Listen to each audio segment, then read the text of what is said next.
profesional. O sea, no sé, vos si vas al hospital de guardia, no sé si te vas a estar fijando si el género de la persona que te va a atender. Pero me parece que el curso apunta a otra cosa. El curso no apunta al género de la persona que te va a atender. Apunta a que vos tengas formación de género, que es que vos entiendas que existe un sistema, una cultura violenta que se llama patriarcado y que es profundamente desigual y que atraviesa la realidad social, como el capitalismo. Bueno, no sé. Te hago una pregunta. Si vos vas a una guardia, ¿vos pensás que hay diferencias en cómo atienden a las mujeres y cómo atienden a los varones? Pero eso ya vendría siendo sexismo más que machismo, ¿no? Ay, sí, profe. Me hizo acordar algo. Pero sí que la hay. Ese es el problema. Profe, yo ya me voy, quería avisar antes. No hay problema, no hay problema. Sí, Buen fin de profe. semana. Igualmente. Profe, ¿sabe lo que me pasó? Fui a acompañar a mi novio a un hospital, en el Hospital Rivadavia, y los dos doctores que la atendieron a él fueron muy machistas conmigo. Nos metimos al consultorio y había 2 sillas. Y estaba viendo dónde sentarme, entonces se sentó primero mi novio en una silla y yo me estaba por sentar a la otra, y el doctor dice, sentate en esta. Entonces yo me senté en esa y me dijo, la primera vez que una mujer hace caso. Y yo como, aparte de esto, después, antes de entrar al consultorio con otro médico, le dijo a mi novio, veniste con tu mujer para ver si llegaste bien acá, tipo, si no fuiste a ningún otro lado y esas cosas, como, no sé. Bueno, convengamos que esos chistes que son lo mínimo, ¿no? Porque después hay otras cuestiones donde se juegan, que lo mínimo en el sentido de que no se te juega la vida en eso. A mí me parece importante que reconozca, o sea, estas materias sociales están puestas para que ustedes puedan identificar que en el mundo en el que vivimos, que es un mundo colonialista, es un mundo que está atravesado por la discriminación, por la perspectiva de la raza. Yo se lo dije, también lo conversamos en esta clase, ¿no? Las cárceles en Estados Unidos, ¿por qué están llenas de negros? Cuando hablamos de O'Donnell. Hay una racialización del sistema penal. Esas son inquietudes que ustedes tienen que tener. O sea, la raza, el género y la clase social son 3 puntos de quiebre de desigualdades que no se pueden desconocer. Como profesionales no las pueden desconocer. A los pobres no se los trata igual que a los ricos, ni en la cárcel, ni en el hospital, ni en las escuelas, ni en ningún espacio de la vida social. Lo mismo sucede con los negros, las mujeres, las minorías. Lo mismo sucede con los pueblos originarios y es fundamental que como profesionales reconozcan estas desigualdades, principalmente porque si las reconocen, en algún punto pueden evitar reproducirlas. Por eso yo, la verdad es que estoy de acuerdo que existe este curso. Por supuesto que estoy de acuerdo que existe este curso para que lo reconozcan. Es fundamental. Es fundamental porque esto existe, sucede todo el tiempo. A mí me ha pasado, no sé quién tiene el micrófono abierto y no puedo escuchar bien. A ver. Ahí está. Me ha pasado en muchísimas funciones. Mismo cargo con un compañero varón, gana más mi compañero varón. ¿Saben por qué? Porque es varón. Estamos en el 2022 en este momento. Hoy es 3 de septiembre. Solamente por el hecho de ser varón. Los 2 profesionales, los 2 las mismas trayectorias, él gana más por ser varón. Si a ustedes eso no les resulta violento, ¿cómo? Profe, esto también tiene que ver como que los hombres también consiguen más trabajo más rápido que las mujeres. No, tiene que ver con un sistema de valorización de la masculinidad por sobre lo femenino, no porque consigan más rápido trabajo.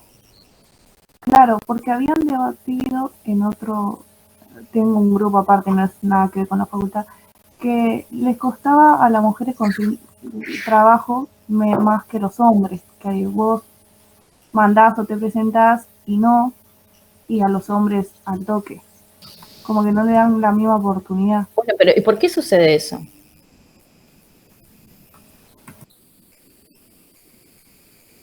Por discriminación, profe. Lo mismo pasa, por ejemplo, yo tengo una experiencia yo tengo un título electromecánico. ¿Qué pasa? Cuando vos vas a las empresas a pedir trabajo, a las chicas las mandan a las oficinas. Y es como, ahí ya te das cuenta cómo tratan a las distintas personas, o sea, por su género. Bueno, pero entonces sí es necesario un curso de formación, porque ¿quién va a cambiar eso si no somos nosotros que vamos a ser profesionales? ¿Quién lo va a cambiar? Si no debatimos esto en ningún aula, si no ponemos esto en tensión en ningún lado, ¿quién lo va a cambiar? Dijimos, la mayoría de ustedes van a estudiar Derecho. ¿Ustedes saben en la Facultad de Derecho los problemas que hay, las denuncias a los fiscales, a los jueces por el abuso de poder que significa? ¿Por qué piensan que la mayoría de los jueces son varones? ¿Por qué piensan que la mayoría de los neurocirujanos son varones? ¿Por qué las mujeres no llegamos a esos lugares de poder? Es una pregunta que se tienen que hacer, es una realidad, porque las mujeres limpian, cuidan a los niños, no tenemos tiempo para estudiar, cobramos menos, cuando trabajamos y estudiamos cobramos menos, cuando llegamos a posiciones de poder cobramos menos, tenemos muchísimas menos posibilidades en las carreras del poder. Y todo eso se reproduce, todas esas violencias se reproducen. Si no podemos problematizar lo que pasó esta semana en términos institucionales, si no logramos tener, y les invito realmente a esto, cierta sensibilidad social, cierta sensibilidad con respecto a lo que acontece en la vida en sociedad que vivimos, ya sea en términos de género, ya sea en términos de las dificultades de clases sociales. O sea, si ustedes son desiguales, si son indiferentes a lo que les estoy planteando en relación a que el 50% de las infancias en este momento vive bajo la línea de la pobreza, no hay sociedad posible si nos da lo mismo. No hay sociedad posible porque es realmente gravísima la situación y hay que tomar un posicionamiento con respecto a eso, porque de nada sirve estar estudiando todo el tiempo y llenando de conceptos si uno no puede sensibilizarse frente a un otro que tiene frío, que tiene hambre.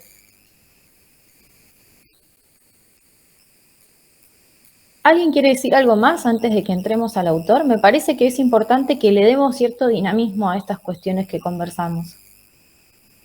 Profe, buen día.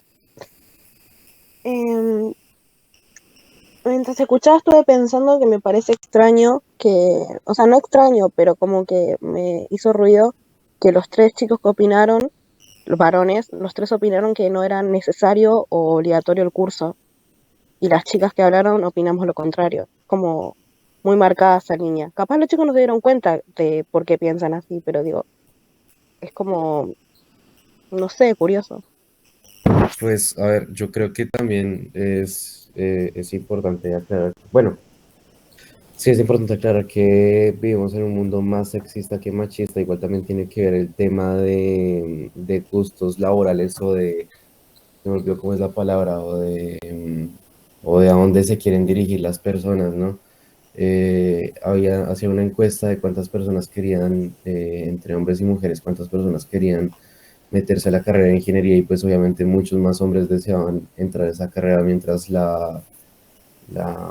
gusto de las mujeres pues van por otro lado. Igualmente, yo siento que sí es importante este tema como para el respeto que se merecen las mujeres y pues todo el pensamiento, pero no solo se ve la desigualdad en los hombres, sino en las mujeres, no solo en las mujeres, sino en los hombres, por ejemplo.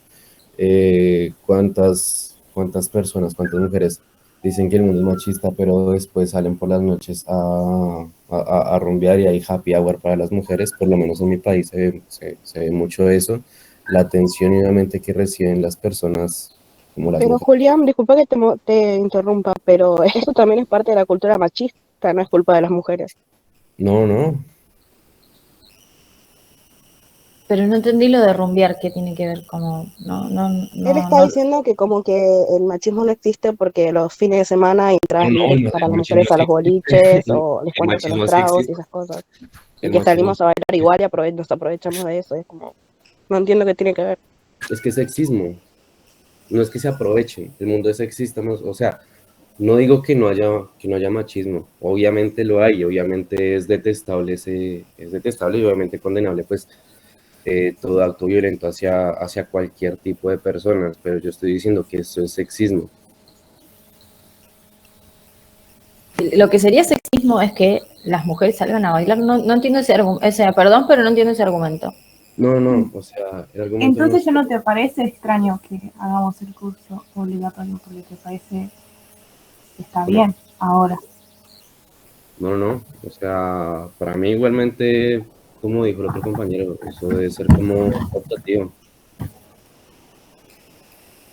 El punto que yo quería llegar respecto al sexismo es que ciertos comportamientos se ven también hacia las mujeres que son como cuestión de actitud de las personas entre las mismas mujeres y entre los hombres también. Sí, por supuesto, porque es un sistema cultural que atraviesa ambos sexos. Lo que pasa es que una cosa es reproducir y otra cosa es ser víctima de. Los hombres no son víctimas de la misma manera que las mujeres de un sistema desigual. ¿Se entiende esa sutileza? Todos reproducimos, pero quienes son víctimas de esa reproducción no son siempre en la misma medida varones que mujeres. Profe, igual creo que se refirió al tema de ingreso en el boliche. Por ejemplo, no sé, yo conozco un boliche también que las mujeres tienen ingreso libre, gratis, hasta las 2 de la mañana y los hombres tienen hasta las 12, ¿no? Pero eso yo creo que es un tipo de marketing para el boliche, creo yo, no sé, es como Pero, que... o sea, está bien, obviamente todos Se sabemos hace que eso marketing existe, con pero eso las también es mujeres, parte de la sigue cultura siendo machista, machista. no es culpa de las mujeres. O sea, que Claro, los que exactamente. quieran poner que las mujeres entren gratis es problema de ellos, no nuestro. Claro, tipo, está en uno si lo acepta o no, porque tenemos la opción también de pagar la entrada. Profe, yo quiero dar como otro tema. Siento como que a partir de este, como de este sistema, o no sé cómo sería, siento como que no sé si arruinan, pero cambian la vida a futuro de una persona. Porque, por ejemplo, como dijo el compañero, cuando uno se recibe de técnico y quiere estudiar ingeniería o profesionalizarse en eso, es como lamentablemente uno piensa, siendo mujer, lo digo porque yo soy mujer, entonces respecto a mi experiencia, como que lo pensás y decís, no, si voy a estudiar ingeniería no me va a ir tan bien como un hombre que estudia ingeniería. Entonces es como que esa decisión también cambia el pensamiento, no sé cómo se dice. Las decisiones de vida. Las decisiones de vida, claro, exactamente. Claro que sí.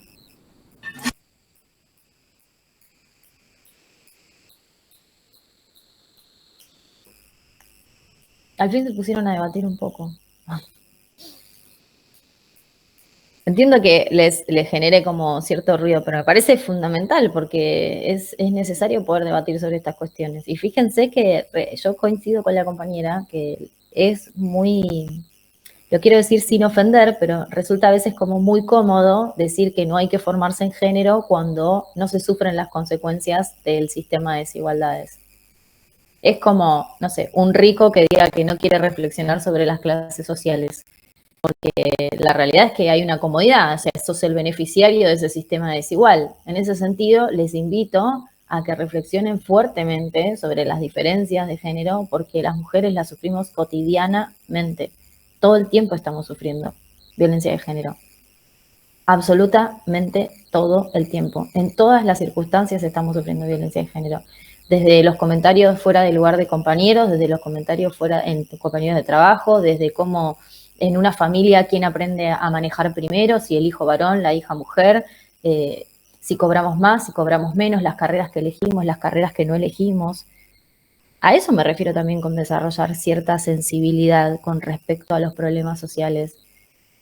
Poder ver finito, poder ver en cada circunstancia en la que nos estamos encontrando, porque también ustedes el día de mañana, cualquiera de ustedes, hombres y mujeres, como dijeron los compañeros, nosotros somos los que decidimos o reproducimos sistemas de desigualdades o las problematizamos. Les dije que esta materia era para poner preguntas. Y poner una pregunta es decidir si uno reproduce desigualdades, poder entender cuáles son las pautas de esas desigualdades. Lo vamos a ver a lo largo del recorrido histórico que veamos a partir de la segunda parte del cuatrimestre. O reproducimos desigualdades en términos de clases sociales, en términos de, porque además, uno, o sea, saliendo de la perspectiva de género, ¿ustedes creen que los médicos tratan igual a los ricos que los pobres? ¿Que no es necesario problematizar el capitalismo? Sea de la profesión que sea, bueno, los abogados, enfermeros, enfermeras, comerciantes, cualquier profesión, ¿por qué creen que se reproducen las desigualdades? Inclusive por esta falta de sensibilidad, por esta cosificación, lo vimos en la clase pasada, Marx lo plantea en términos de enajenación. Y esa enajenación es producto también, es esa cosificación sobre el otro, que el otro sea una cosa que yo puedo eliminar si no me gusta cómo piensa, que yo puedo correr o que yo puedo desvalorizar, hace que perdamos la perspectiva de derechos. Bueno, vamos con Peter Evans. ¿Alguien quiere hacer alguna pregunta sobre Hirsch, sobre el texto de Hirsch que vimos la clase pasada? Yo no me pude unir, ¿se acuerda que le comenté? Sí. No encontré el texto en el campus. No lo pude descargar para leer. Pero está el texto en el campus. Yo ahora me conecto al campus mientras estamos hablando, pero es Joaquín Hirsch, Teoría sobre el Estado Capitalista. Porque también tengo problemas en encontrar otros documentos de otras materias, no sé por qué. Bueno, ahora no me estaría cargando el campus. Fíjate, igual ustedes tienen un grupo de WhatsApp, ¿no es cierto? Como para si alguien le puede compartir el PDF a la compañera vía el grupo de WhatsApp.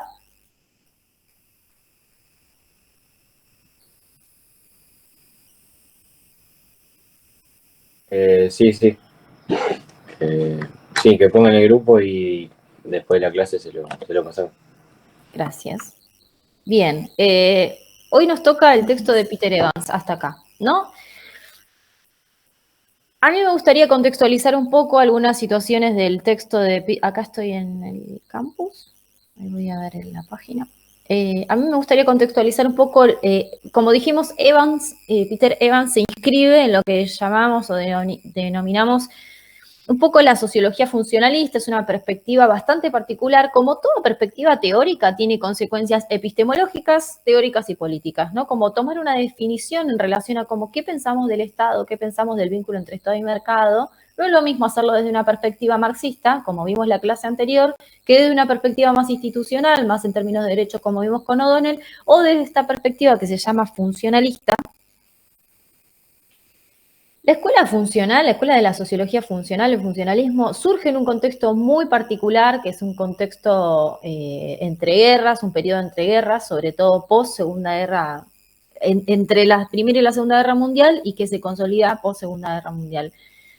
Como vamos a ver, toda la manera de pensar de Evans, la manera de pensar entre el vínculo entre Estado y mercado, o sea, es una pauta de lectura. Ustedes pueden estar o no de acuerdo, están más o menos cerca, pero se hace en un contexto de poderío, sobre todo, de la escuela norteamericana. El funcionalismo nace en Estados Unidos, la sociología funcionalista nace en Estados Unidos, y tiene una mirada en relación a...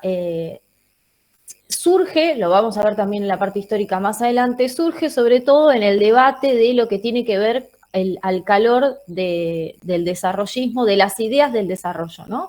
Y toda una categorización de lo que significa ser un país desarrollado y ser un país subdesarrollado. Todas las escuelas teóricas, y además inclusive con el peligro que significaba para esta época y que va a significar hasta 1990 con la caída de la Unión Soviética, del avance del marxismo, ¿no? Como cómo pensar, hay una cantidad de debates teóricos en cómo pensar el desarrollo de las sociedades para fomentar el desarrollo capitalista versus la avanzada de lo que se llama o se denominaría el comunismo o las perspectivas más revolucionarias de la Unión Soviética. Nosotros lo vamos a ver para la época del desarrollismo en Argentina. Está casi de manera concomitante la Guerra Fría entre Estados Unidos y la Unión Soviética, que son, digamos, fueron formas de pensar el desarrollo económico de los países. En el texto de hoy, como vamos a ver, arrancamos con las teorías del desarrollo, ¿no? Las teorías del desarrollo post-Segunda Guerra Mundial, que surgen entre el 50 y el 60, y que parten de la premisa, nosotros vamos a ver hay diferentes olas, o sea, se llama olas que tienen que ver como olas de pensamiento, ¿no? Como serían es una misma teoría que va cambiando. Por eso, por ejemplo, hay olas de feminismo, olas de desarrollo. Es como la avanzada teórica, como en una primera parte tiene una postura, en una segunda parte tiene otra postura. A mí me interesaría que no se pierdan en el debate de la primera ola, la segunda ola, la tercera ola. Sí vamos a hacer como un recorrido quizás bastante veloz sobre esto para poder llegar a los tipos ideales, que es como el núcleo del texto. Pero partiendo de la base de que cualquier pregunta de parcial tiene que ver con el título, ¿no? Como el Estado como problema, el Estado como solución, ya acá tenemos una pauta de lectura del autor. es que el Estado puede aparecer como un problema para el desarrollo o como una solución para el desarrollo. Este texto está centrado en el debate sobre el desarrollismo, sobre todo. Entonces, el título ya nos dice que el Estado, si lo pensamos de una manera o si suceden cosas de una manera específica, puede ser un problema para el desarrollo o el Estado puede ser una solución para el desarrollo.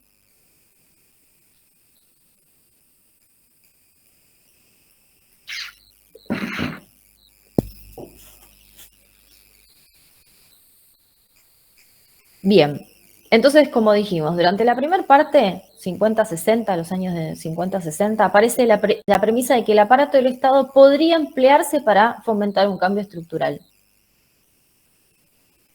Cuando hablamos de cambio estructural, hablamos de estructuras, ¿no? Transformación profunda de la estructura productiva, sobre todo, porque cuando pensamos en desarrollo estamos hablando de desarrollo industrial, de tecnificación.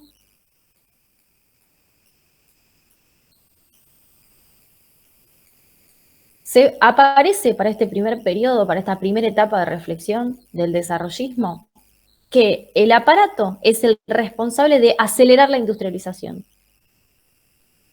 Acuérdense que la clase pasada dijimos que para estas perspectivas teóricas, para esta manera de pensar la sociedad que tiene el desarrollismo, la industria, es lo que trae bienestar social, ¿no? ¿Cómo pensar un mejor desarrollo de la industria para lograr ese bienestar social? Entonces es el Estado el que tiene el papel de modernizar la agricultura, por eso dije tecnificar. Modernizar la agricultura es que todas las tareas de agricultura sean llevadas de manera técnica y suministrar una infraestructura indispensable para la urbanización. Todo un proceso de industrialización que es como modernizar a la sociedad.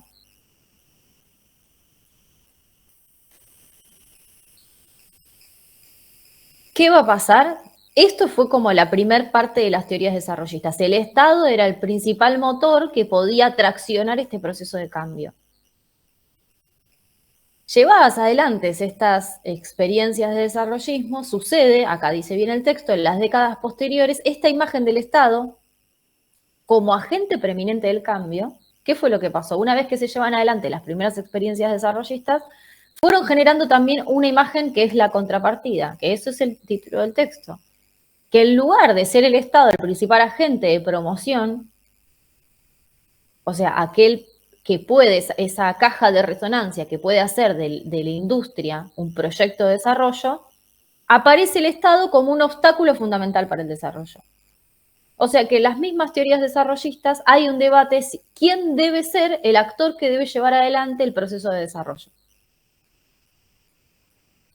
El Estado puede aparecer como ese principal agente que puede llevar adelante el desarrollo, al mismo tiempo hay otras perspectivas que dicen que el Estado puede ser el principal problema para el desarrollo.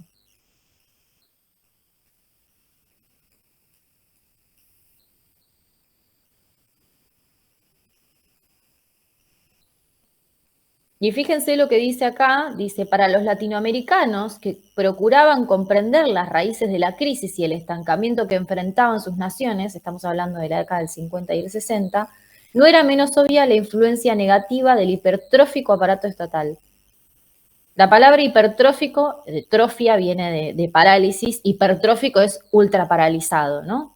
Ultraparalizado el aparato estatal. Y acá dice influencia negativa. Fíjense que ya está planteando que existe una influencia negativa del Estado.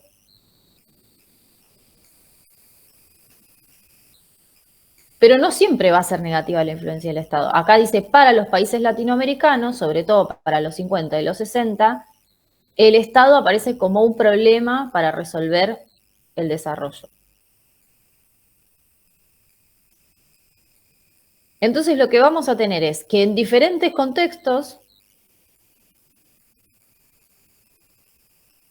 podemos hacer diferentes lecturas de si el Estado fue un problema o una solución para el desarrollo industrial.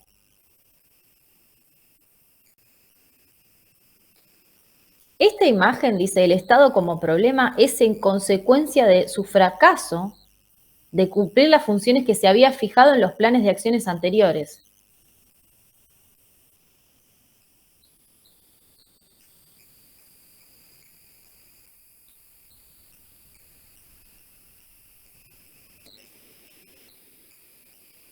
hacia los años 70, dice,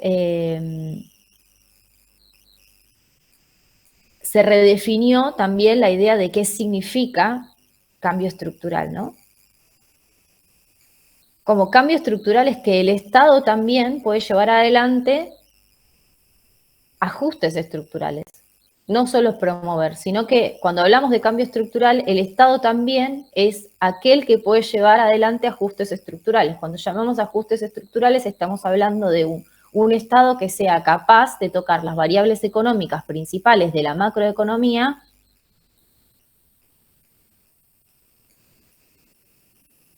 que son restricciones impuestas por ambientes internacionales muchas veces. O sea, no necesariamente el Estado tiene la función, cuando hablamos de cambios estructurales, de desarrollar o ampliar una economía o una industria, sino que también es quien puede restringir, quien puede llevar ajustes de estructura.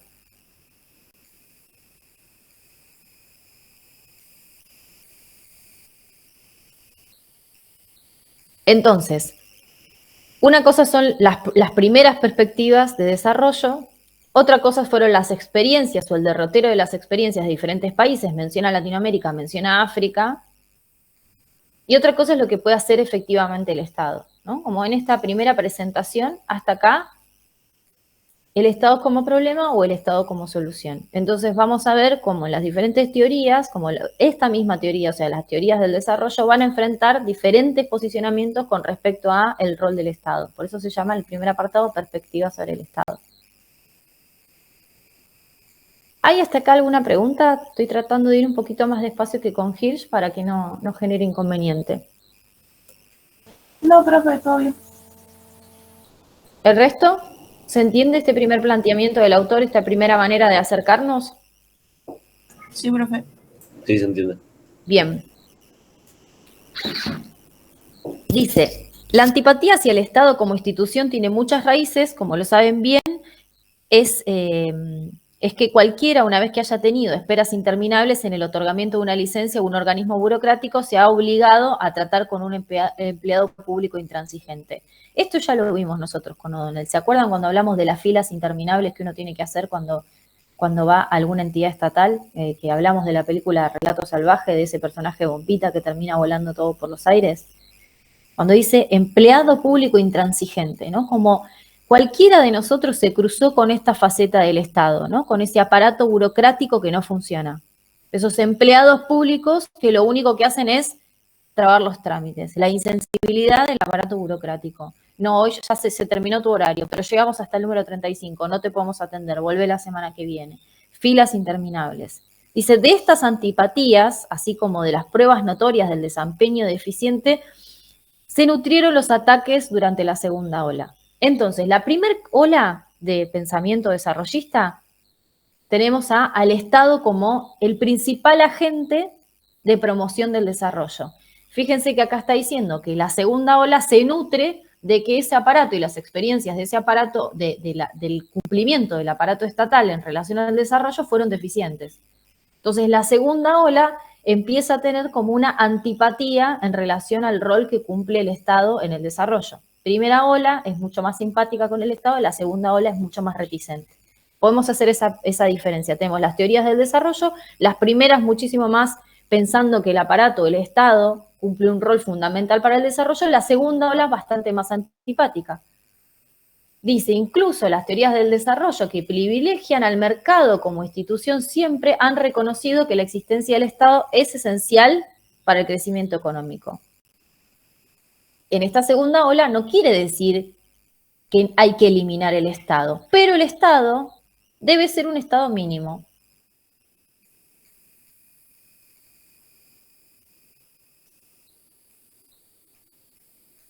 En su variante neoclásica, se considera el Estado una caja negra exógena cuyo funcionamiento interno no es más que un propio tema de análisis. Estos teóricos, que se los llaman neoutilitaristas de la economía política, están convencidos de las consecuencias negativas de la acción del Estado y cómo estas son harto importantes para dejar cerrada esa caja negra a la que llaman Estado.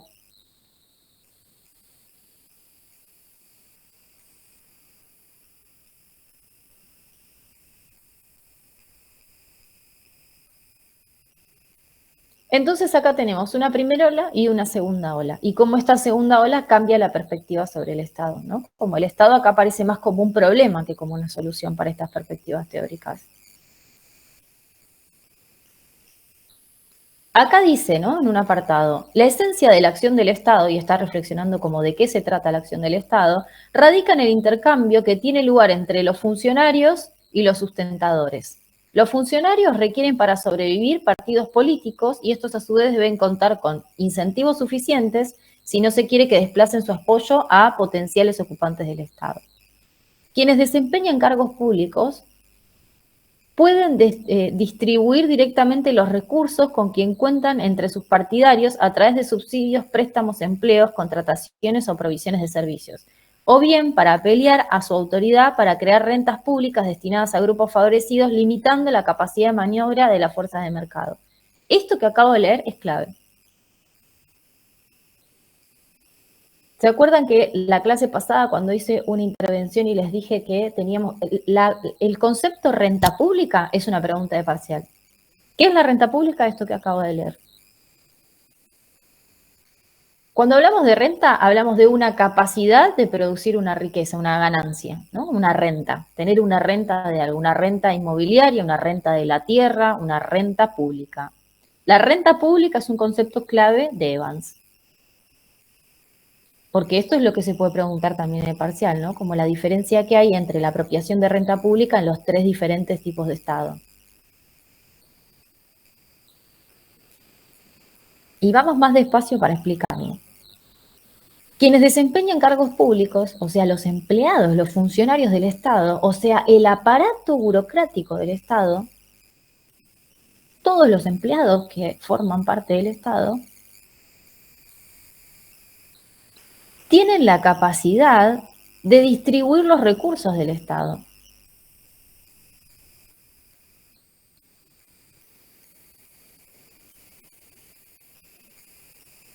¿Cuáles son los recursos del Estado? Dice subsidios, préstamos, empleos, contrataciones, provisión de servicios. Eso es la renta pública.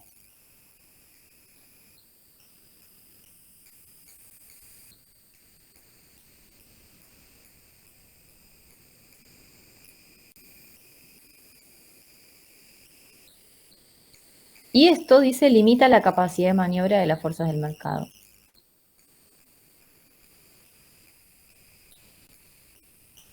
¿A alguien se le ocurre un ejemplo de renta pública?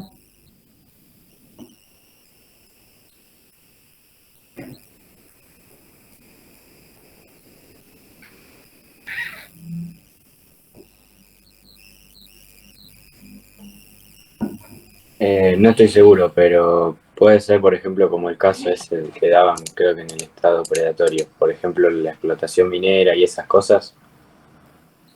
Exactamente, exactamente. Es decir,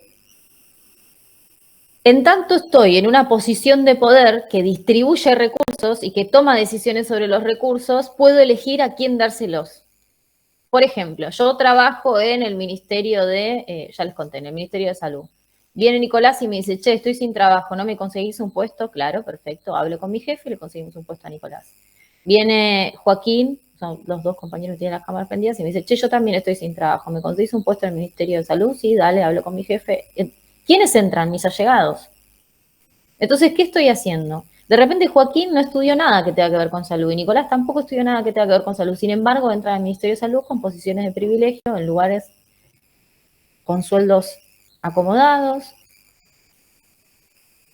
Ahí lo que estoy distribuyendo es una renta pública vinculada al empleo, que es que ustedes por formar parte de mi círculo entran al Estado porque yo dispongo de esa agenda y de esos recursos.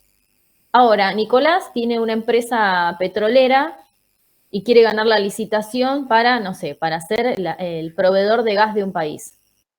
Y yo soy la ministra de Energía. Y Nicolás es mi primo. Viene y me dice, dale, mirá, cerrame este negocio porque a mí me recontra conviene. Yo soy de esta industria, mirá mis competidores, vos sos mi prima, estás ahí, tomás esas decisiones, perfecto. Armamos una licitación y por ser mi primo ganás la licitación. ¿Qué hay ahí? Es una distribución desigual, por ejemplo, la provisión de servicios. Ahora, nadie puede creer que si Nicolás es mi primo y ganó la licitación, yo no me voy a ver beneficiada, porque obviamente, seguramente algo de ese beneficio me va a llegar, somos familiares.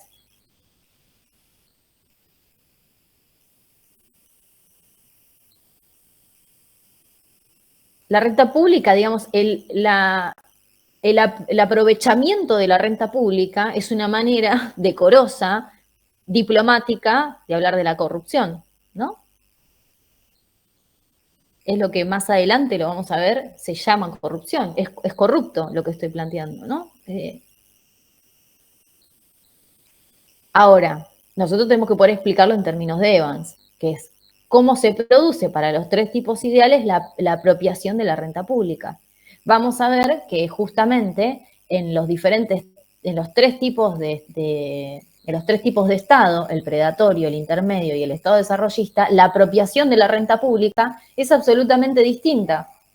Esto es la pregunta de parcial, porque ¿qué es lo que pasa? En el Estado predatorio, la apropiación de renta pública es bochornosa, impide el desarrollo de las fuerzas productivas, el desarrollo de la industria, mientras que en el Estado desarrollista se tiende a que los funcionarios públicos realicen cada vez menos su interés particular y realicen más el interés general de un proyecto de desarrollo común.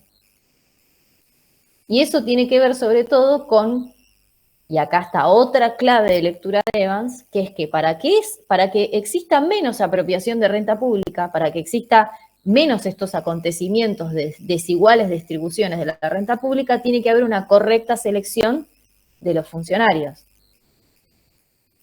Que esto también es clave y es pregunta de parcial. ¿Cómo es la selección de funcionarios o de empleados públicos para los tres tipos de estados que plantea Evans? Es bien distinta. Eso es lo que está haciendo la diferencia. Fíjense cómo yo voy diciendo voy diciendo dos cosas que es diferente para cada tipo de estado. La apropiación de renta pública, que está directamente vinculada con el tipo de personas que vos elijas o cómo armes esa estructura de selección de personal.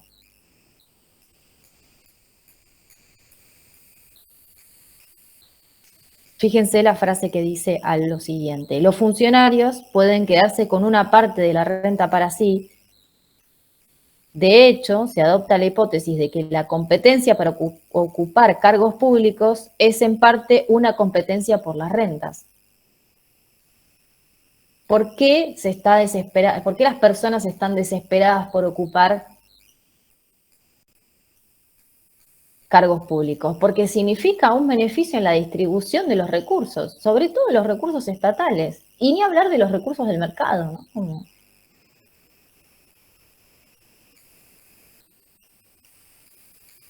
Estoy yendo muy rápido, estoy yendo bien, ¿se entiende lo que se va planteando hasta acá? Veo a Joaquín. Sí, Nicole. Yo no entendí qué limita eso, porque lo quiero escribir también. ¿Qué limita que los funcionarios otorguen distribuyan las rentas públicas a los clientes que ellos quieran, digamos? Nada los limita. No a ellos, sino que limita eso. ¿Cómo? Porque usted dijo, y esto limita a que pase algo, pero no entendí eso, porque no lo llegué. Lo que limita que los empleados se apropien de esa renta pública es que exista un Estado con una propuesta para ese empleado que sea otra que la de apropiarse de la renta pública. Por ejemplo, no es lo mismo que a una persona le digan, mirá, en lugar de estar repartiendo beneficios y estar haciendo nada en tu puesto como funcionario público, yo te ofrezco formarte. Vos entrás al Estado, entrás con una carrera de formación. Hoy entrás como administrativo pasante del Ministerio de Industria o el Ministerio de Desarrollo. Hoy entrás como pasante, pero de acá tenés una carrera, tenés una perspectiva para crecer y además te pago bien. O sea, como Estado decido pagarte bien. Vos estás estudiando, yo te voy a pagar bien y te voy a dar tiempo para que estudies. Y si te va bien y tenés mejores notas, se llaman carreras de promoción, carreras de profesionalización. Entonces a vos te entusiasma mucho más realizarte profesionalmente porque te van a pagar bien, porque te tenés que formar y te van a decir, mira, si vos arrancaste como pasante acá, podés terminar como director de energía, provisión de energía, por ejemplo, directora como provisión de energía. Entonces a vos lo que te entusiasma es tu realización personal más que la distribución de recursos entre allegados.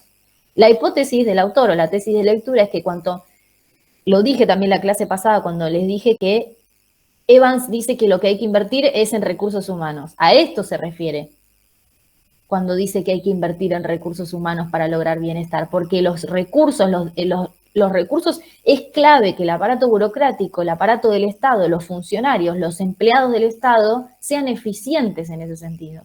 Estén comprometidos con los planes de desarrollo industrial. Imagínate que a mí me ponen a desarrollar la industria y la mayoría de mis empleados están más preocupados en ver cómo reparten rifas o canastas que en el desarrollo de un plan industrial serio. No sé si ahí respondí tu pregunta, Nicole.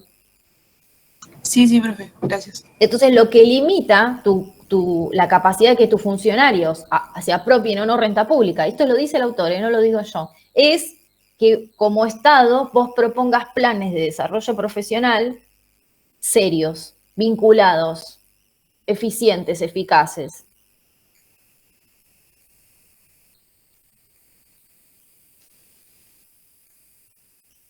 Joaquín, que te veo ahí anotando sin parar, ¿se entiende? Voy muy rápido. Sí, se entiende. Voy conectando las ideas. ¿Sí? ¿Alguna duda de lo que vengo planteando? Del estado intermedio, pero todavía no llegamos. No, perfecto.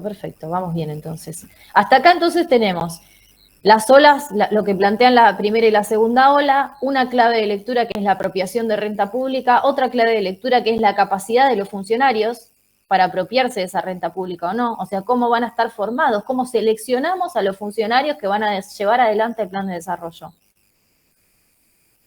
Al fin de eludir los efectos nocivos de la acción del Estado, este debería reducir su jurisdicción al mínimo, esto es la segunda ola, reemplazando donde sea posible el control burocrático por los mecanismos de mercado.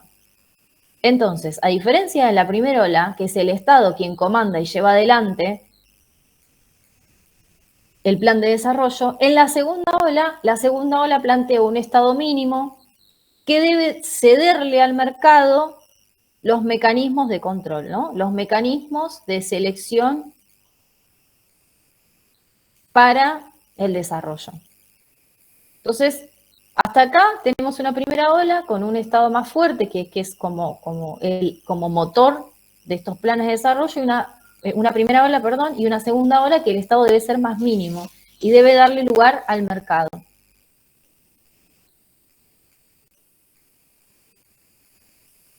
Dice, sería necio negar que en la concepción neutilitarista, que es la de la segunda ola, ha captado un aspecto significativo del funcionamiento de la mayoría de los estados y tal vez el aspecto predominante en algunos de aquellos, que es la apropiación de las rentas públicas, rent-seeking, conceptualizada de un modo más primitivo como corrupción. Ven que esto es lo que les planteaba, que decir renta pública es una manera diplomática de hablar de la corrupción, que es la apropiación de los recursos del Estado. Siempre ha sido una faceta consabida de la manera en la que operan los aparatos estatales del tercer mundo. Un poco peyorativo, ¿no? El autor hablando siempre del tercer mundo de esta manera y hablando desde los países de desarrollo. Es como, los países desarrollados no son corruptos, los países subdesarrollados sí lo son. Y no porque esté mal la pauta de lectura, digo, podríamos meter matices y hay otras miradas con respecto a esto. Dice, la concepción neutilitarista podría ser vista como avance con respecto a la visión neoclásica tradicional del Estado como árbitro neutral, dado que reintroduce la política. Hasta acá, entonces, venimos planteando la apropiación de la renta pública, el rol del Estado, el rol del mercado, ¿no? Como esto también puede ser pregunta del parcial, rol del Estado, rol del mercado. Dice, para empezar, es difícil entender si los funcionarios públicos están preocupados ante todo por obtener rentas individuales, es esto de su realización personal, y no actuarían todos ellos en forma freelance. Cuando hablo de forma freelance es como si cada uno, en lugar de estar preocupado por la realización de un proyecto colectivo de desarrollo, está más preocupado por la realización personal, individual, de sus rentas, de manera freelance, como usar el Estado para desarrollar mis intereses particulares. La lógica neutilitarista no nos esclarece mucho acerca del motivo por el cual los funcionarios quisieran trabajar en conjunto como una entidad colectiva. Esta segunda ola, que está hablando del rol de los funcionarios, dice, no nos esclarece mucho por qué los funcionarios quisieran trabajar de manera colectiva si realizan solamente su interés personal, ¿no? Si postulamos que de alguna manera el Estado resuelve su problema de acción colectiva, no hay razón dentro de la lógica neutilitarista, para quienes monopolizan la violencia y se contenten con ser meros vigilantes. En suma, hay una la adhesión estricta a la lógica neutilitarista torna difícil explicar la existencia misma del Estado y convierte al Estado en un vigilante casi en una imposibilidad teórica. Acá está haciendo una crítica a la segunda ola. ¿Qué quiere decir? Que si esta concepción neutilitarista de que debe reducirse al mínimo el Estado y que se le debe dar lugar al mercado, dice, convierte o sea, lo que hace es casi volver imposible al Estado. Si el Estado tiene que reducirse al mínimo, no hay proyecto colectivo que se pueda realizar en términos de proyecto de desarrollo, ¿no? Hasta acá está haciendo como una crítica a esa perspectiva.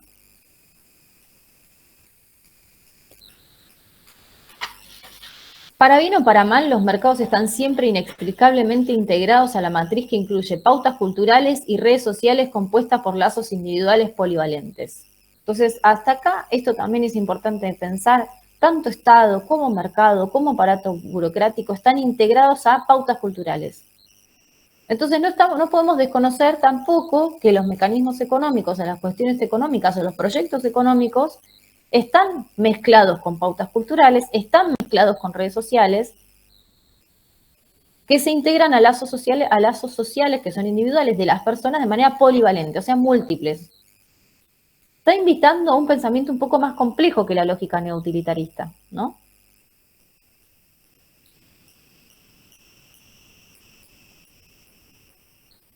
Si a fin de poder operar los mercados deben estar marcados por otras clases de estructuras sociales, o sea, los mercados están integrados a estas estructuras sociales complejas que tienen características propias, culturales y sociales, entonces estos intentos neutilitaristas de liberar al mercado del Estado tal vez terminen destruyendo las puntuales instituciones que permiten el intercambio.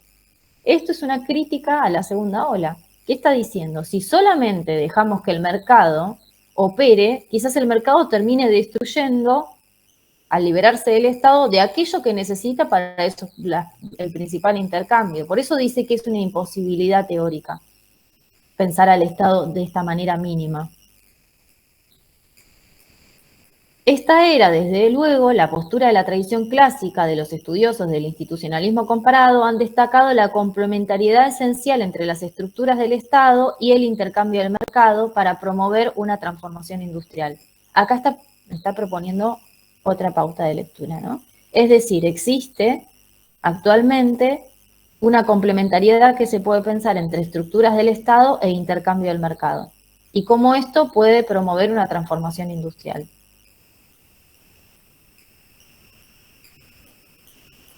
Por eso, esta manera de pensar plantea con ojos críticos que exista un intercambio natural que solo exija un mínimo de sustento institucional. Dice, el camino que lleva al libre mercado fue construido y mantenido gracias a un enorme aumento del intervencionismo controlado y centralmente organizado y permanente. Estamos hablando que para que la vida del mercado sea entrelazada es necesario un tipo social y además formas políticas y fijadas por el Estado. El libre mercado existe en tanto el Estado es fuerte y ha armado una red de intercambio. Entonces tenemos una primera ola, como dijimos, que plantea un Estado fuerte, un Estado intervencionista, un Estado que promueve el desarrollo, una segunda ola que es más crítica, que en lugar que se la llama neutilitarista, segunda ola o neutilitarista que propone más bien un Estado mínimo con un avance del mercado. Y ahora estamos viendo unas pequeñas críticas que el autor está introduciendo a pensar de esta manera, como lo hace la segunda ola, a esa reducción del Estado para que se pueda desarrollar el mercado. Lo que dice es, en esas críticas, si el libre mercado se puede desarrollar es porque el Estado antes ha fijado pautas culturales, existen lazos sociales, existen instituciones que garantizan esa correcta realización de ese libre mercado. Entonces, siguen hasta acá lo que va diciendo el autor, primera ola, segunda ola, críticas a la segunda ola. Dice, en su examen de las... Sí. En su examen a las sociedades de mercado consolidadas, Max Weber, que ya hablamos, es un sociólogo alemán, y fíjense cómo lo van retomando la mayoría de los autores, porque tanto O'Donnell como Hirsch como Peter Evans retoman a Weber. Fíjense si no es un pensador importante para las cuestiones del Estado. Un sociólogo, economista, padre de la sociedad, uno de los padres fundadores de la sociología. Dice, en su examen de las sociedades de mercado consolidadas, Weber llevó aún más lejos esta línea de pensamiento, aduciendo que el funcionamiento de la empresa capitalista a gran escala depende de que exista un tipo de orden que solo puede proporcionar un Estado moderno burocrático. Entonces, fíjense cómo acá está reforzando con el argumento de Weber algo de las críticas a esta segunda ola, a estas segundas concepciones de la ola neutilitarista del Estado mínimo. Para que exista entonces la empresa capitalista a gran escala, se depende de que exista un tipo de orden específico que se llama Estado moderno burocrático. El capitalismo y la burocracia se encontraron uno al otro y están íntimamente relacionados, escribiría Weber. Sobre esta premisa se va a montar el autor para algo que vamos a ver un poquito más adelante.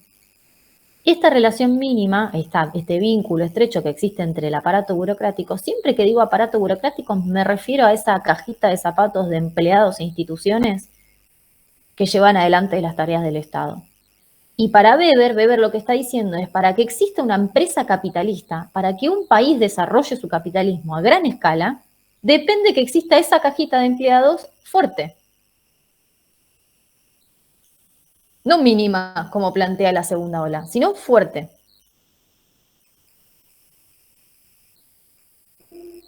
Esta premisa de la existencia de una relación íntima entre ambos, entre aparato burocrático y Estado, desde luego es una concepción del aparato estatal burocrático que es una imagen opuesta a la neutilitarista. Este es otro argumento que el autor está reforzando desde Weber contra esa segunda mirada neutilitarista. Los burócratas de Weber solo se preocupan por cumplir sus tareas y contribuir a alcanzar objetivos del aparato en su conjunto. El uso de las prerrogativas del cargo para maximizar sus intereses particulares es un rasgo de formas preburocráticas anteriores. ¿Qué es lo que está diciendo el autor? Que si el aparato burocrático, en lugar de realizar los intereses objetivos de su conjunto, realiza los intereses individuales, no estamos hablando de un aparato burocrático racional, sino que estamos hablando de formas preburocráticas. Dice, el uso de prerrogativas, el uso de los beneficios de un cargo en el aparato burocrático para maximizar los intereses particulares no tiene que ver con un aparato burocrático. No estamos hablando de un aparato burocrático racional eficiente en términos de Weber.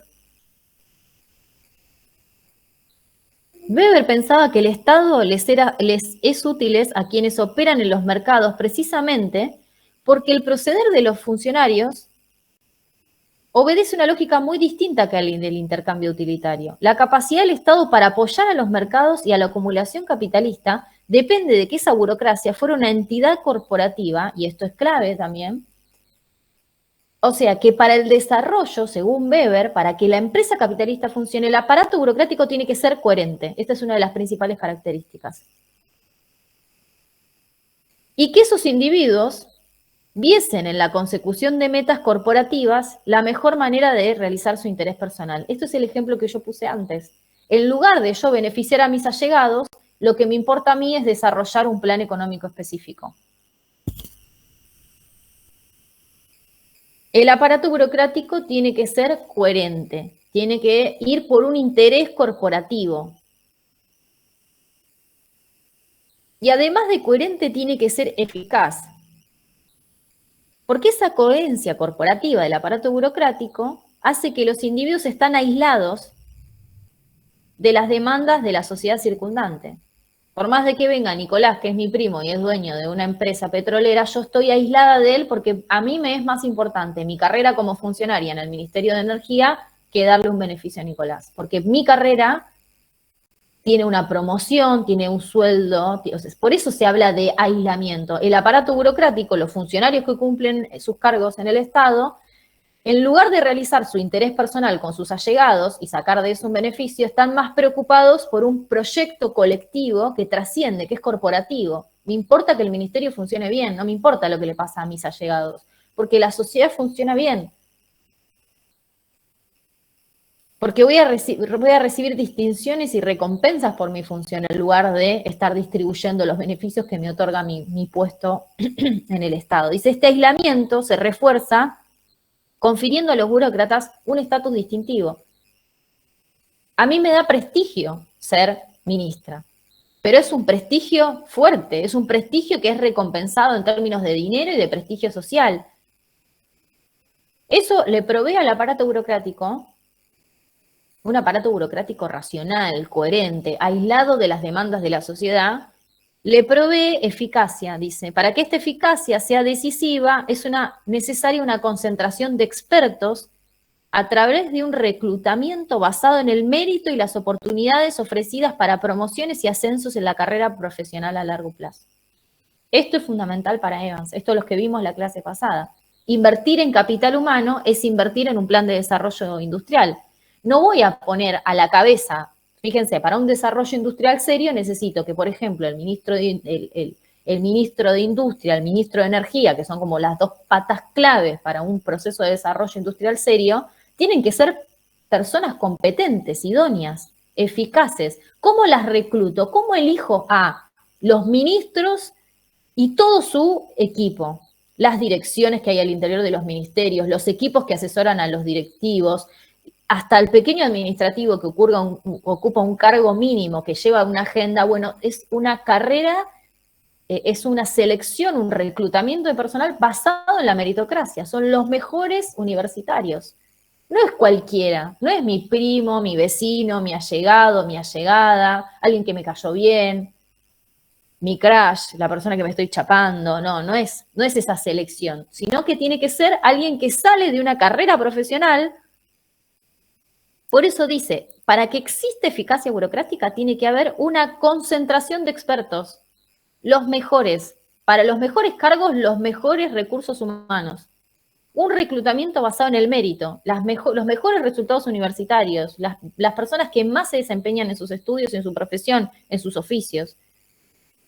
Y que las oportunidades ofrecidas para esas personas signifiquen oportunidades de promoción y ascenso. Hoy empezás como director, pero podés ser ministro.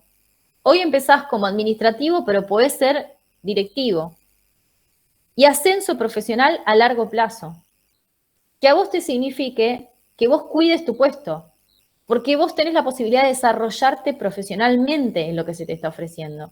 No es que hoy entras acá y mañana pasás a otro lado y mañana pasás a otro lado y te pagan 2 mangos con 50. No, te tiene que interesar estar en esa carrera porque entrar al Estado te significa, en ese aparato burocrático, te significa desarrollarte profesionalmente, que te van a pagar cada vez mejor, que vas a ocupar un cargo de prestigio, de reconocimiento social. En síntesis, dice, según Weber, la construcción de un sólido marco de autoridad es un requisito indispensable para el funcionamiento de los mercados. Entonces, para Weber, según lo que trae Weber, y que podría ser un punto de discusión con la segunda ola, necesitamos una burocracia que sea eficiente, eficaz y coherente, que sea racional, y este aparato burocrático con estas características permite la realización del mercado, el correcto funcionamiento del mercado. Fíjense bien que distinto a lo que estaba planteando Hirsch o las perspectivas más marxistas, ¿no? Como esto no es un cuestionamiento revolucionario para nada, estamos hablando de la mejor realización del mercado, cuál es el mejor panorama para la realización de la empresa capitalista.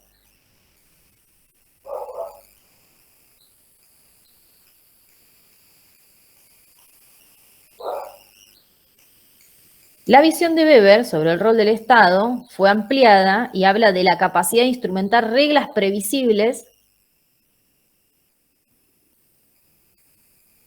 para el mercado. Dice, esto no es solo el único requisito. Ahí cita la obra de otro autor sobre el desarrollo tardío de la obra de Weber y habla de centrarse también en el aporte concreto del aparato estatal para superar la disyuntiva creada por la escala de actividad económica requerida para el desarrollo y el alcance efectivo de las redes sociales existentes. Entonces, estamos hablando de, además, que no es necesario solamente un aparato burocrático, sino que además para el desarrollo es necesario redes sociales existentes, como un lazo social, como una cultura específica, una sociedad específica. Los países de industrialización tardía que se enfrentaron con tecnologías productivas cuyos requerimientos en materia de capital excedían lo que eran capaces de reunir los mercados privados se vieron forzados a confiar en el poder del Estado para movilizar los recursos necesarios. Dice, el Estado es ahora un organizador activo de un aspecto vital del mercado. La argumentación de este autor que estamos viendo ahora plantea además otro problema que es la de asunción de riesgos. El eje de las dificultades de los países en desarrollo tardíos es que en ellas no existieron instituciones que permitan distribuir los riesgos. En estas circunstancias, el Estado debe actuar como empresario sustituto. Acá estamos hablando de una vuelta de tuerca que se le puede dar a la perspectiva de Weber, que es que no alcanza con aparatos burocráticos eficientes. Es necesario también que el Estado asuma riesgos, que el Estado ocupe ciertos roles del mercado y que actúe como sustituto empresario.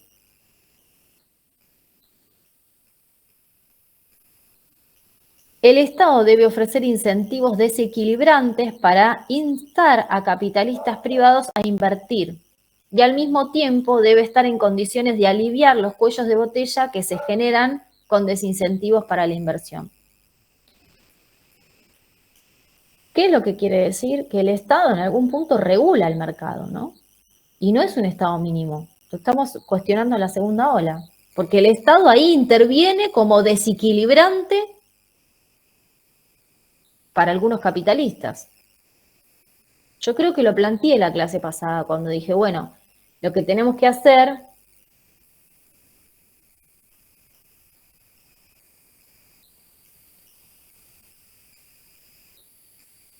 es lograr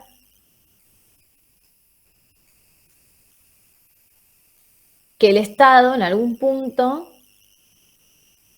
intervenga en aquellos sectores de la sociedad cuyo, dentro del plan de desarrollo, que le interesa, no que ingrese irrestrictamente, ¿no? Como el Estado tiene que ser capaz de ofrecer incentivos, de equilibrar y desequilibrar lo que le interesa. Dice, los estados que logran éxito en las tareas esbozadas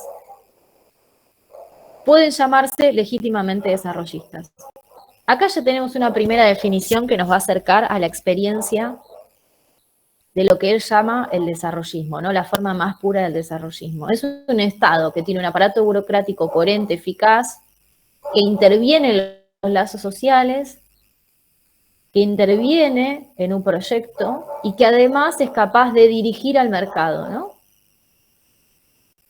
Que actúa como fuerza que equilibra o desequilibra en función de su propio proyecto de desarrollo.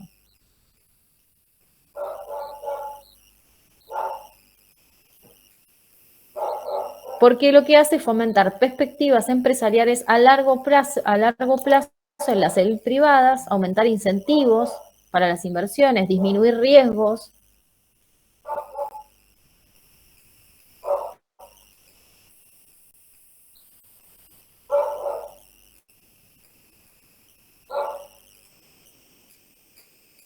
Dice, como en un proceso en el cual los estados desempeñaron un papel estratégico en el dominio de las fuerzas del mercado interno e internacional y en su gestión al interés económico nacional. Estamos hablando que entonces para que exista una perspectiva de un país desarrollado, lo que necesitamos es, como un elemento importante, que el Estado juegue un rol estratégico en el dominio de las fuerzas del mercado en términos internos y externos, ¿no? A nivel nacional e internacional. Y que esto debe estar sujeto al propio interés del Plan de Desarrollo Económico Nacional.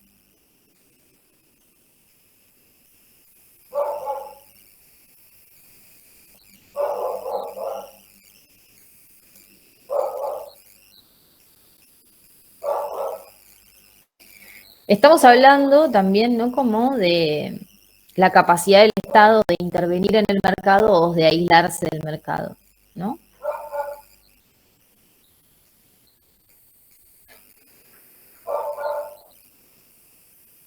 En las teorías neutilitaristas del Estado, el Estado se amolda bien a las recetas económicas ortodoxas en el manejo de los problemas de ajuste estructural, o sea, más bien de ajuste, el Estado interviniendo para ajustar. El debate en cuestión es el desarrollo y el rol activo económico o no del Estado en relación al proceso de desarrollo, por lo menos para esta segunda ola. Bien, los problemas provocados en la... esperen que me quiero fijar acá.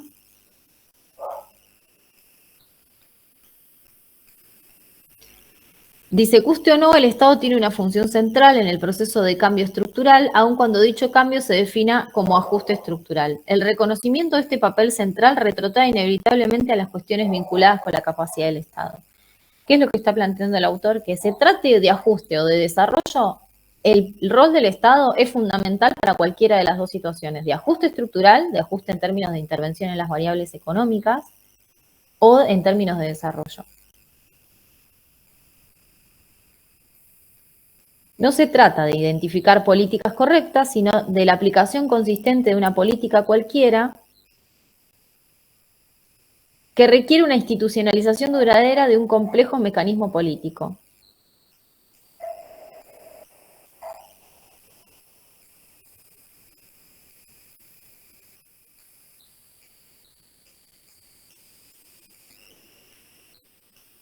Bien. Ahora vamos hacia una tercera ola de pensamiento. Dice, una de las características de la tercera ola de las ideas acerca del Estado y el desarrollo, o sea, ya vimos primera, segunda, tercera ola de desarrollo, es la implicancia en la capacidad del Estado, y que esto no simplemente es en el sentido de la pericia, o sea, de la capacidad del Estado de intervenir y de la perspicacia de los tecnócratas que lo integran, sino también de una estructura institucional perdurable y eficaz. Frente a las expectativas optimistas y poco realistas sobre el Estado de la primera ola, del Estado como instrumento de desarrollo, o sea, la primera ola, que significó la primera ola, fueron exorcizadas y fueron consideradas como utópicas, según las cuales después el Estado debía limitarse a realizar solamente un patrullaje social con vistas a la prevención de violaciones cometidas por los derechos de la propiedad, que eso sería la segunda ola. Entre los autores ocupados, ya mencionamos algunos. Ahora, parte de la premisa de la capacidad del Estado para abordar determinados problemas como la estabilización o el ajuste, ya dijimos, la estabilización y el desarrollo o el ajuste procede de ciertas características generalmente difusas del aparato estatal y su vínculo con las estructuras sociales. El análisis que haremos a continuación, o sea, el análisis que hace el autor, se propone ser una contribución para la tercera ola, ¿no? Ni la perspectiva, dijimos, ni la perspectiva optimista, utópica, del aparato estatal que tiene la primera ola, ni la perspectiva minimalista, neutilitarista, que tiene la segunda ola, ¿no? Como esa definición negativa.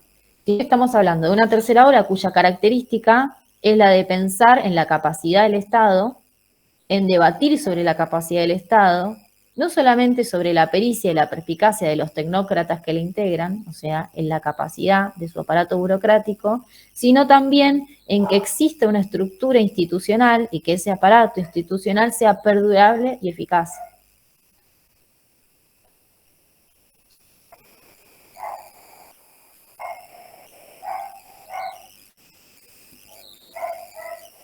Este análisis, como plantea el autor, es un aporte a esta tercera ola, ¿no? Que tiene estas características. El análisis que plantea el autor, dice, su base empírica, no es el examen de las relaciones entre la capacidad del Estado y la instrumentación exitosa de programas de ajuste estructural, sino que, en lugar de ello, procura examinar el papel del Estado en los planes de desarrollo previo, la transformación de la industria. Este análisis que va a hacer el autor es cómo se arman los planes de desarrollo previos a la transformación industrial. ¿Qué pasa con esos planes de desarrollo? Y trata de suministrar, dice, cuadros analíticos, por eso hablamos de tipos ideales, con características institucionales, diferenciando a estados que logran mayor éxito de estados que no logran mayor éxito. Entonces el autor está planteando un aporte con un estudio analítico, tiene un cuadro analítico, 3 tipos ideales,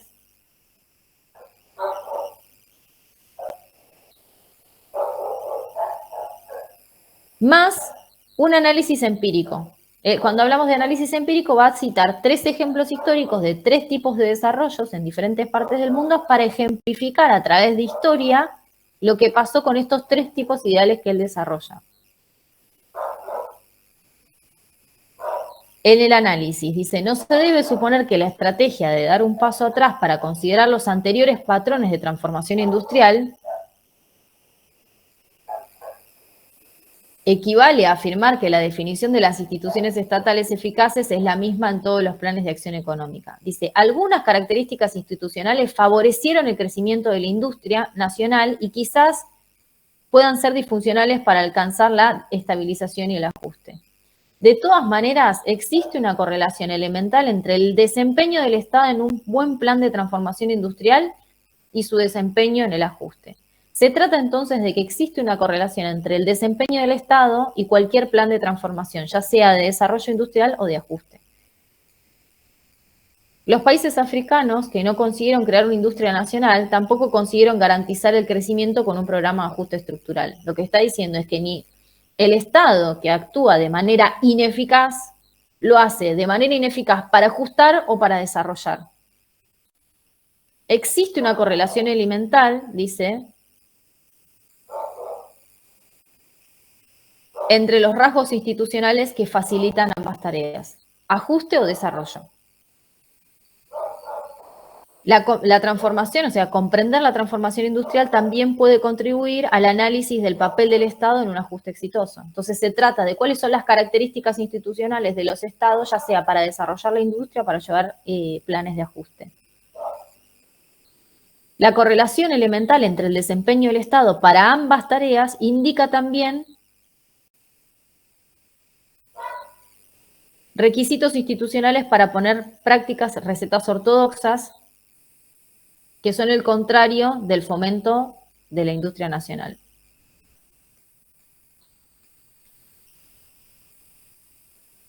Aquí emprendemos, dice, una reconsideración conceptual como un análisis histórico comparativo. Hay una reconsideración conceptual que vamos a plantear. En primer lugar, dice, algunas incongruencias en la concepción neutilitarista del Estado. Va a revisar algunas apuestas que hace la segunda ola. Luego pasaré a revisar algunas ideas provenientes de la literatura clásica del institucionalismo comparativo para poder ayudarnos a contribuir a un análisis de las estructuras estatales eficaces, y la mayor parte de este artículo consiste en un análisis comparativo inductivo de los estados que tuvieron éxito, centrados no en la estabilización y el ajuste de los 80, sino más bien en promover una transformación industrial posguerra. Para ello, dice, primero vamos a examinar varios casos. Por un lado, el ejemplo de Zaire, bajo el gobierno de Mobutu, como el ejemplo de un Estado predatorio casi puro. Y se analizan características del Estado desarrollista a través de 3 países del este asiático, Japón, Taiwán y Corea, o sea, Japón y Taiwán y Corea como ejemplos del desarrollismo,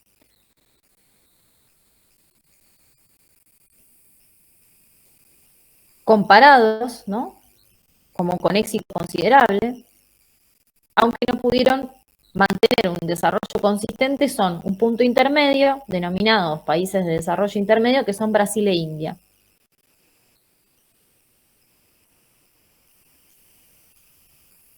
Hasta acá esta breve presentación. Me falta una parte, perdón.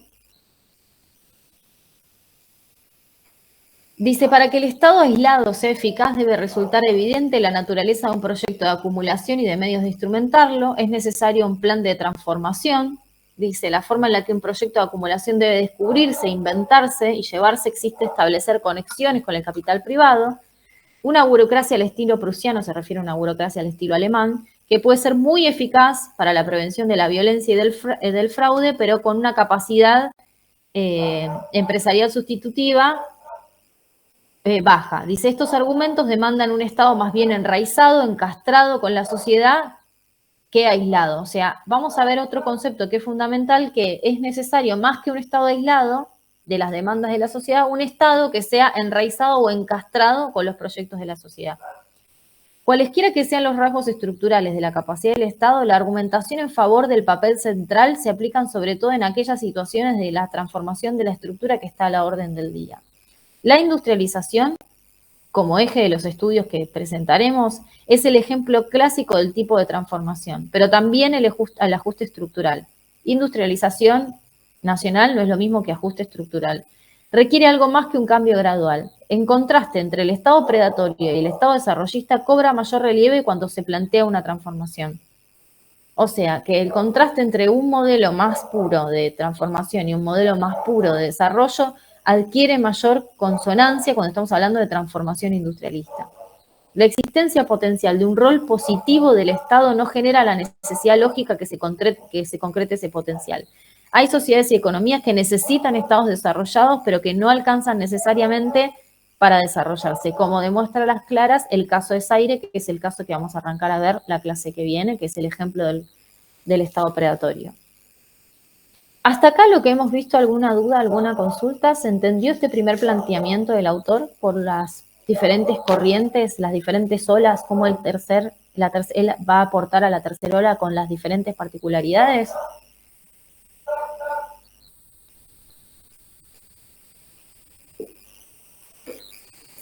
Quiero cerrar la puerta porque se escuchan un montón los perros del vecino.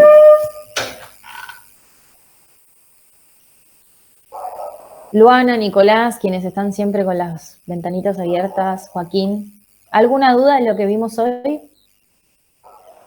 Primera ola, segunda ola, tercera ola. No, profe.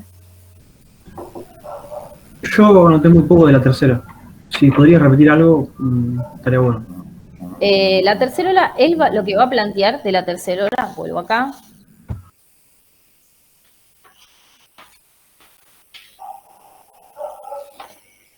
Es que la tercera ola, acá dice, una característica de la tercera ola es las ideas acerca del Estado y el desarrollo es que admiten, en la tercera ola se admite la importancia de la capacidad del Estado, pero ya no simplemente, o sea, la tercera ola sería como una síntesis de la primera y la segunda. Abandonan esa mirada tan romántica que tiene la primera ola y tan utópica.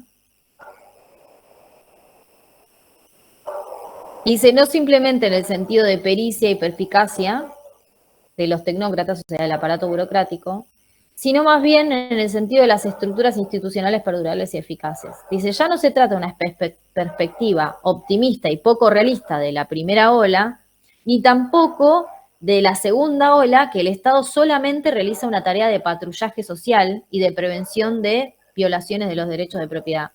Ni el Estado mínimo patrullando socialmente, ni el Estado romántico llevando adelante todas las posiciones de desarrollo, sino que se trata más bien de pensar el Estado ahora en su capacidad, en su pericia, en su perspicacia para llevar un plan estructural, institucional, perdurable y eficaz. Sale de la mirada romántica, ¿no? Perfecto, ahí lo entendí mejor, gracias. ¿Sí?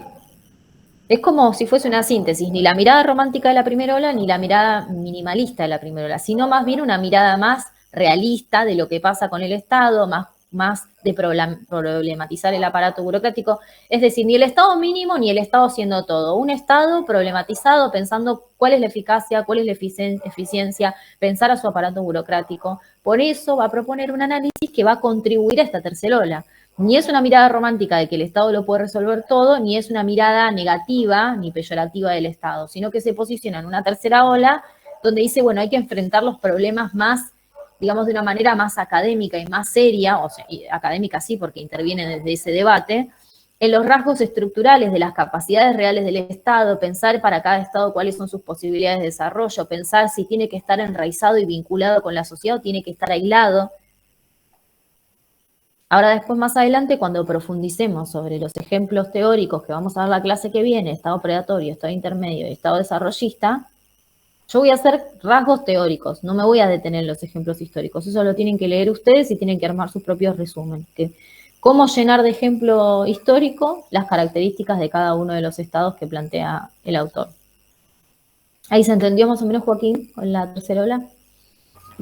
Sí, ahí está mejor. Gracias. ¿Alguna otra pregunta?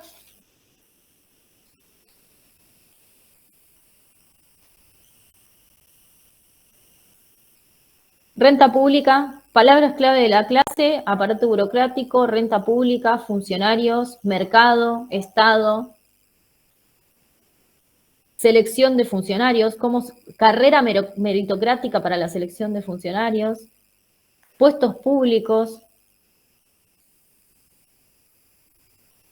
eficiencia, eficacia, coherencia, planes a largo plazo.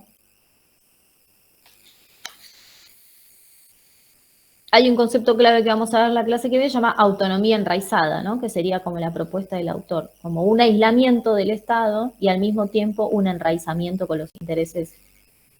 Eso es la autonomía enraizada. Ni tienen que estar aislados el aparato burocrático, ni tiene que estar completamente enraizado. Se llama autonomía enraizada.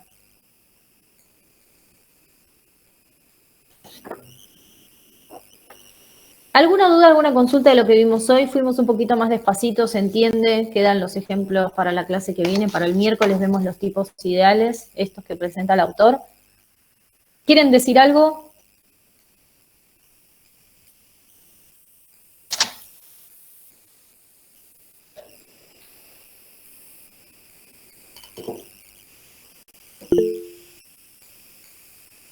¿Se conectaron poquitos o se desconectaron, profe, de hoy el presente? Porque me tengo que ir.